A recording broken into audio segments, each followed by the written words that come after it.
Yan, hello mga ka-Frenny, kamusta po ang lahat?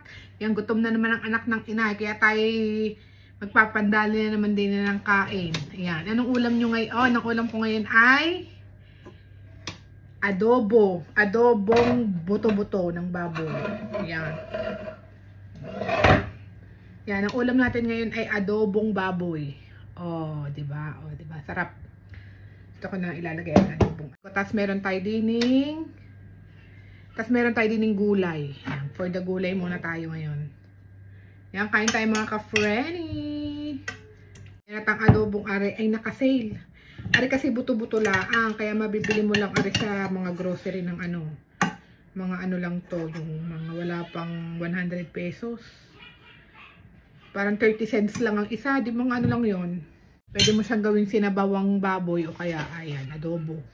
Thank you Lord sa blessing ng pagkain for today. Yan, kain. Masarap ang spinach. At least may gulay, hindi puro karne. Oh. Mainit-init pa. Mainit. Naiyak si Kylian.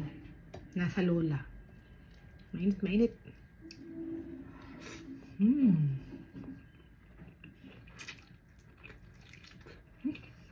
Ayos.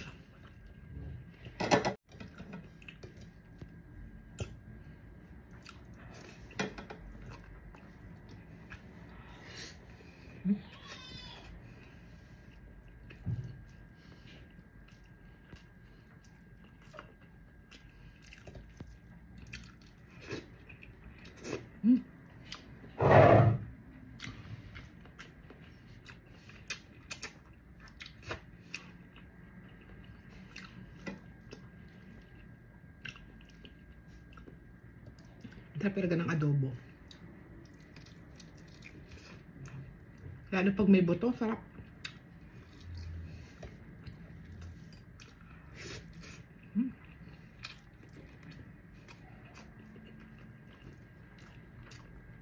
Simple lang ating ulam. Adobo at spinach lang.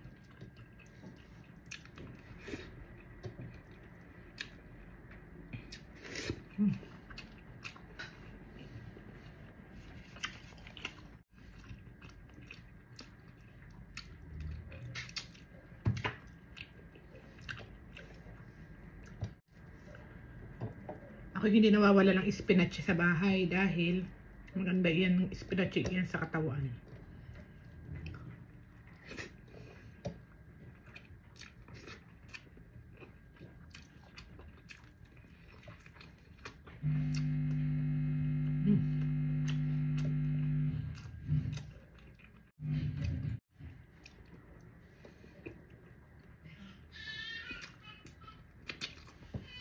Nak si Kylian.